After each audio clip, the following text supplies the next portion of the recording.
Hello, this is Tim Law with Planet Forward Coaching and always encouraging your self-reliance in your life and your career. If you will set a goal for yourself, develop a marketable skill, chase that skill with a solid work ethic, go the extra mile with good people and communication skills, it will open up all kinds of possibilities as far as your life is concerned. A big thank you for over 435 people that have subscribed to this channel, Planet Forward Coaching. If you haven't already, please do so. I've got a very neat young man here with me. He's in the service. I'm going to let him tell a story.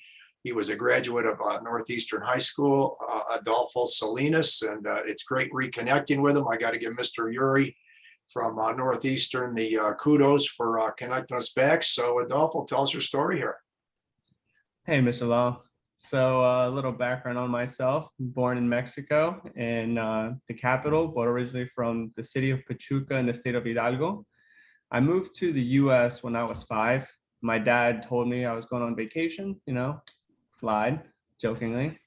Ended up staying as a very long permanent vacation. Originally went to Dallastown for the first year and a half. And then when I was in the 2nd grade, I transferred over to Northeastern, where my first teacher ever was Mrs. Boblets, and been Northeastern ever since. Yeah, and you say when we were talking before we got going here, Adolfo, you said there's a couple different teachers that you pretty much stay in contact with at Northeastern, and who are they? Yeah, there's 3 teachers that I can contact through Facebook. I always see their posts. They're always liking anytime I post something, they're always liking it as well. Mrs. Steager, my homeroom teacher, amazing lady, super sweet. Madame Hickey, and Mr. Urey. Those 3 were probably my 3 most influential teachers in high school. Mm-hmm. That's wonderful. What now? When did you go in the service, and tell us a little bit about those experiences? Yeah, so originally I really wanted to go to college, Penn State, to do mechanical engineering. But when I turned 18, my dad sat me down with my mom and was pretty much telling me that my visa is going to expire shortly. I think I had like 2 years with it. Mm-hmm. And since I was no longer going to be a dependent because I was turning 18, I had to figure out citizenship. I didn't want to just marry some random girl and get my citizenship that way. And I was told that if I joined the service, that I can get my citizenship that way. Mm-hmm. So I did my research and saw that the Air Force was the best path for me. Okay, and what are some of the things that you've experienced since being in the service? What's that, since like 2016 or so? Yeah, I enlisted October 4th, 2016, and I love it. I love it. Yeah. And what were some of the things that you've experienced in the Air Force that you really enjoyed, and how it's helped you? There's many things. I deployed to Qatar and Kuwait, 1 deployment. Now I'm in the Air Force Honor Guard here in Washington, D.C. But originally, my original AFSC in the Army is called MOS, which is your job. In the Air Force, we call it AFSC, Air Force Specialty Code, which is what your job is. So when I was first enlisting, there was only 8 jobs in the Air Force available to me, because when you join and you're not a citizen, you don't have a clearance, sorry, you can't go be a cop. You can't go work on planes. There's a very small amount of jobs that I can do, some of them being like electrician, some of them being what's called material management. And I went in what's called open general. So I was just, give me a job. I don't care what job I get. I need to figure out citizenship. And I also don't want to just be sitting in my hometown. So I went in and I was blessed to get what's called operations management. Mm-hmm. The AFSC for that is 3E6X1, and that's with the civil engineering squadron. And my job was pretty much to manage work orders and manage material for all the engineers. An example for that would be, let's say we have a hangar door and the hangar door is not opening and we got to get the planes out. They would call my shop. I would call the correct shop that would go out there and look at what was going on. And if they said, hey, we need this material, I was the one that went ahead and ordered it. Mm-hmm. And purchased it for them and delivered it for them so that they can go out there and execute their job. And then I got tasked to deploy back in 2019. And I deployed to Qatar originally. But when you deploy with civil engineering in the Air Force, A good way to break it down is you either deploy to maintain or to build. Maintain your base CE, and if you build, you're like Red Horse or Prime Beef, we call it. And if you go maintain, if you're a plumber, you go fix toilets, fix piping. If you're an electrician, you go fix lights. But if you deploy to build, you're out there building buildings, making new dining facilities, making new visitor centers, and that's what I was tasked to do. So my job was to go off base and pick up material for the crew, for the engineers, and it was an amazing experience. I was there for about 6 months back in late 2019, early 2020, and then I didn't want to necessarily go back to Louisiana. I forgot to mention that I was stationed in Barksdale Air Force Base, Louisiana, from January 2017 till December 2020. And I was just there for too long. I wanted to move around. I knew a lot of people that actually joined the Air Force to travel. They got to go to Italy, the UK, Japan, and I didn't want to just be stuck in Louisiana. Sure. So I applied for what's called the Air Force Honor Guard, which is based out of Washington, D.C. And our mission over here is to render military honors for anyone past or present that recently passed away, and do their funerals for them. Upon arriving, I did 2 months of technical training to learn basic drill movements and basic marching movements. And from there, I got assigned to the firing party. And the way that a funeral works in Arlington is an Air Force funeral works. All funerals work that way pretty much with the Marines and Navy and Army and Coast Guard. We have the pallbearers. Those are the people that are super big, strong, built, that carry the caskets. The firing party, which is what I am, we're the ones that stand 75 to 100 paces, 50 to 100 paces away. And we're the ones that fire the rifles right after the chaplain is done with his eulogy. And in the colors element, whose job is to hold the flags and pretty much lead the way with the American flag and the Air Force flag at every funeral.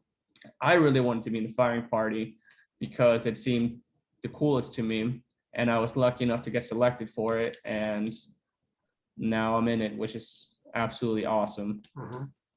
Now, it sounds like you had some great experiences. Can't help but think, you were in that class of 2016. I kind of jumped back to Northeastern for a minute. I mean, there was some outstanding student athletes that I got to know pretty well.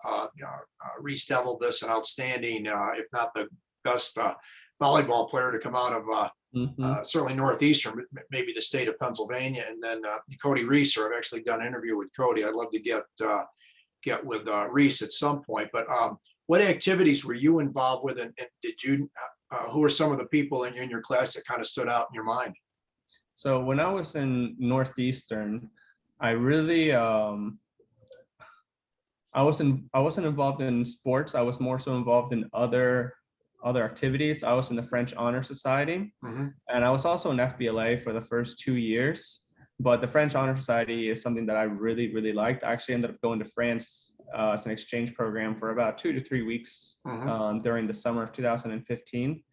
But I wanted to work more. I knew that I wasn't the best athlete, and I didn't want to go apply myself to do something athletic outside of school hours. I wanted to make myself some money.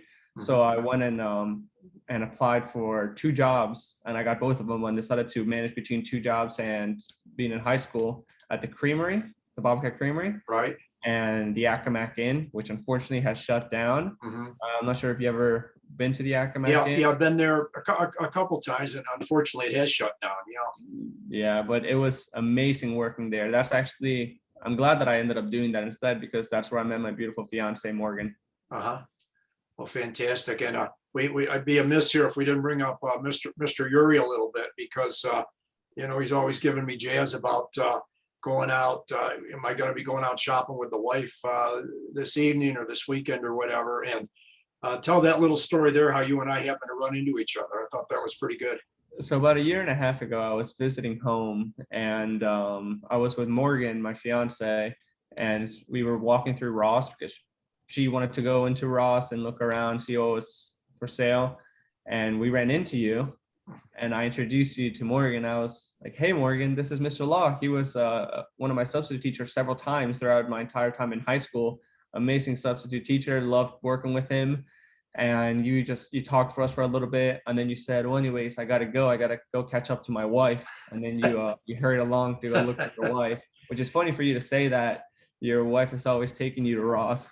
Oh yeah. Oh, she loves the store for sure. And anyway, yeah, that's for Coach Urey, that little side story there. So anyway, what life lessons, Adolfo, have you that you felt, whether it was coming up through the Northeastern School District or the military? What are some life lessons you could apply and help out teens and young adults? Because that's where I try to gear this a little bit, is to see successful people like yourself and try to use you as a good role model for young people that may not be quite sure what they want to do.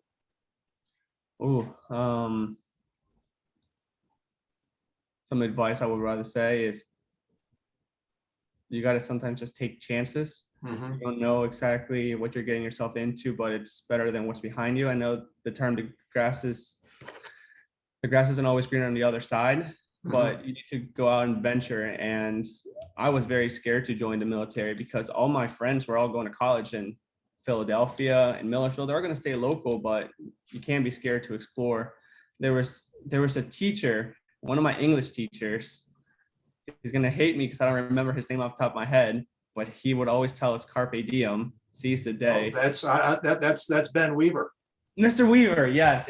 Yes. I had a feeling that's who you were talking about. He's a Mr. great Weaver guy, always great says guy. seize the day and always make every single day count. And it's honestly true. There's days where I just wake up and I just do not want to go to work, like everyone else. Sure. People just wake up, do not feel like going to work. But I feel blessed that I have a job I feel it's very, very important. So I do about 4 to 6 funerals a day in Arlington National Cemetery. Wow. And I just got to think of those families. Yeah. I just got to think of those are their loved ones they're not going to be able to ever see again. I have to be out there with my team and be a part of it, help out, and just make every single day count. Mm-hmm. Yeah, no, that's well said. And it's obvious too, Adolfo, that, you've got a very impressive, work ethic. You're willing to try things. And, so I try to do with this program is encourage, work ethic, people skills, being a team player, being self-reliant and, using the God-given skills that, each of us have. We all have various gifts and everything. And that's obviously, you have a great deal of compassion and skill in the direction that you're working in right now. So you're to be applauded for that, for sure. So anyway, what as far as how long does it look like you're going to be in the service? So I originally joined just for citizenship and to get out. I wanted to do 4 years, but if you wanted to get your citizenship, you had to do 6. So I wanted to do 6 and get out. I just extended for 2 more months to fulfill my contract requirements for the Air Force Honor Guard. So my original date that I was going to get out of the military was October 3rd of 2022. Okay. But now it's going to be December. So it's just 2 more months. Yeah. What I plan on doing is extending to finish my contract requirements. So my job here requires me to be here for 4 years. So since I just got here back in January of this year, I have to be here at least until 2025. So what I'm going to do with the military is I'm going to extend until that time is over. And I will be about 8 years in, I think, 8 or 9. And I don't feel like I've been in long enough that I should just stick to the 20 and retire, or if I should stay in, or like I said, stay in or get out. But for me, the biggest thing is location. So once I'm done with my time here in DC, it depends on what says on that contract they're going to give me. They're going to give me a re-enlistment contract that says, hey, if you give us 4 more years, we'll give you X, Y, and Z. They're going to give me a new gaining location. They're going to, with my old job, or if I choose to go with another job, And if that next skating location is somewhere amazing, like Italy or the UK, or even if it's just in the coast, right? If it's McGuire near Philadelphia or even Florida, I'll probably end up staying. But if my next skating location is somewhere like Minot, North Dakota, Mountain Home, Idaho, Maelstrom, like I don't think I'm going to want to stay if that ends up happening. Sure, sure. Well, you've certainly got some options and everything. So any last second thoughts, Adolfo, as far as what you'd like to share here? I mean, this has been outstanding. No, not really. I really missed Northeastern. I was actually up there for the last like 5 minutes of the first football game of this season with my two friends. Devin Unmaker, he's going to be my best man at the wedding. Okay. And my other friend, Tyler Blankenship. We were both up there for a little bit. But now that I'm living so close to home, it's awesome being able to drive back up there. Talking about Cody, him and I were just messaging one another a couple of days ago. We reconnecting, and it was hard to keep in contact with people and friends that I had during high school. It was easier towards the beginning, but over time, being so far away in Louisiana and then being sent to different locations, New Mexico for a little bit, Florida, then Qatar, Kuwait, it was just very hard to keep in contact. And I'm very excited to be back here and reconnect with some of those people. Well, fantastic. Well, Adolfo, this has been great. Appreciate it. Please stick around for once I close this recording down, and we'll chat for a minute or two. Okay. Of course. Great. Thank you so much. Thank you.